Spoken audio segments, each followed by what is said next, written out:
Over 4,500 years ago, a miraculous plant was discovered.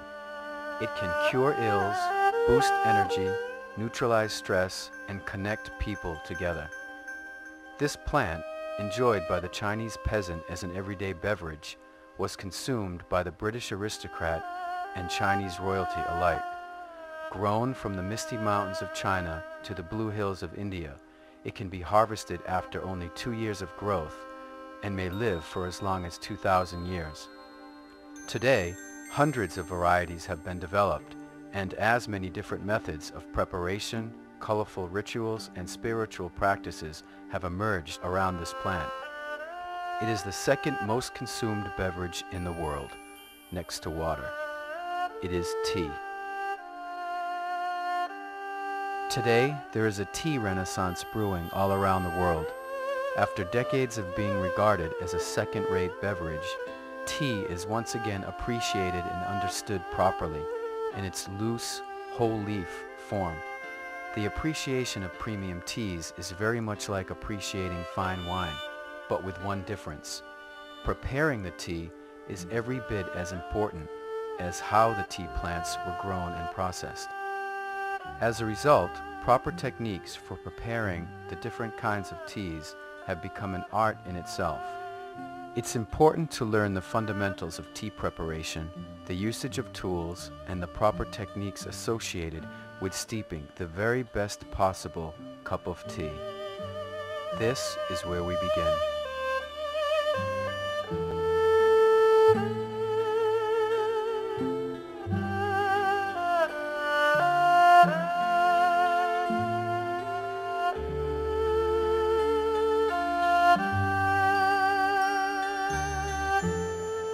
Tea in Asia grows everywhere that the climate will allow. Of course, it originated in what we now call Yunnan. They have almost all of the species of camellia right there in the Yunnan area. So it's almost certain that tea as a species originated there and spread across South China and Southeast Asia. For instance, wild tea trees still grow all the way from Tibet to Taiwan. Tea is technically the dried leaves of a plant called Camellia sinensis. This tea plant is native to Yunnan province in southern China, and according to fossil record, has existed for millions of years. It was first discovered by the Chinese herbalist Shen Nong about 4,500 years ago. Legend has it that Shen Nong tested 100 different plants on himself, 72 of which were poisonous. It was tea that he relied on to neutralize these toxins. Around 800 AD, a complete treatise on tea was written. It was called the Ta Jing, or the Encyclopedia of Tea, written by a tea expert named Lu Yu. Lu Yu documented the different kinds of teas prepared in his day. He recorded brewing methods, equipment, and standards of water quality. By the Tang Dynasty, the culture of tea reached its zenith in China and began to spread throughout Asia. In the 16th century, tea was brought to Europe, and the ensuing tea craze led to the growth of tea in India by the 1800s. To celebrate the connection between tea, scholarship, and spirituality, poems were written by cultured Chinese literati. One of the most famous poems is entitled The 7 Bowls of Tea.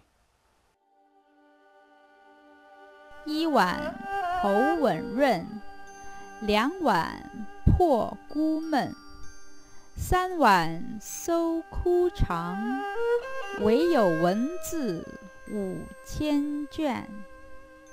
4碗发清汗，平生不平事，尽向毛孔散。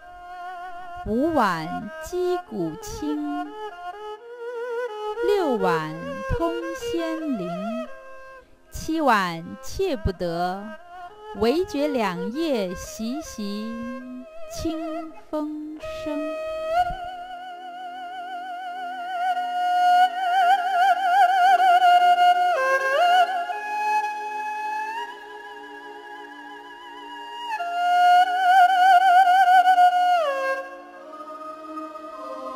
best conditions for premium tea growth are steep hills, fog-covered mountains, plenty of constant spring water, and fresh, clean air.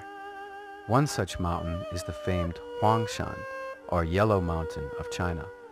Not only is Yellow Mountain picturesque and magnificent, it is also home to one of the finest green teas called Yellow Mountain Maofeng.